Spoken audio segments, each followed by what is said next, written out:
Ja, toen ik onderhandelde met de president, een fantastische man.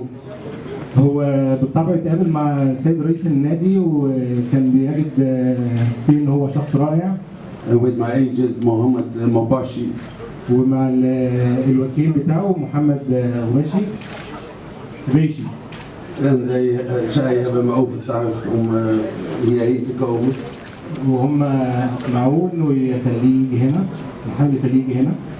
Natuurlijk, vorig jaar was ik ook benaderd door 2 clubs uit Egypte. Toen heb ik besloten om het niet te doen. في الاسبوع اللي فات بالطبع كان قريب ان هو لو تلقى عرضين مع فرق مصريه بس هو فضل النادي الاهلي. Toen heb ik gesproken met mensen ook die hier in Egypte, mijn schoonzoon die hier in Egypte gewerkt heeft 18 maanden. واتكلم مع ناس من مصر هنا هو يعرفها، زوج بنته، زوج بنته. Toen ging ik كان شغال هنا في مصر لفترة 8 شهور وسأله عن رأيه عن مصر. En toen gaandeweg ging ik realiseren wat voor een club Al Ahly is. وبعد كده يعني في الفترة قاعد يفكر لحد ما يعني توصل إن النادي الأهلي هو الاختيار الأفضل.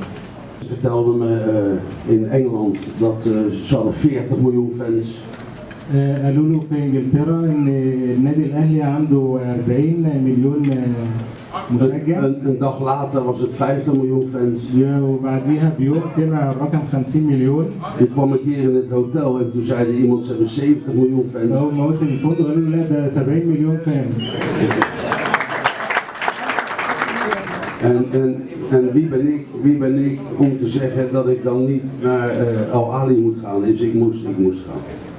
يعني انا ليا الشرف ان انا يعني انضم للاهلي وابقى فرد من اللي شغالين في الفريق بتاع النادي الاهلي.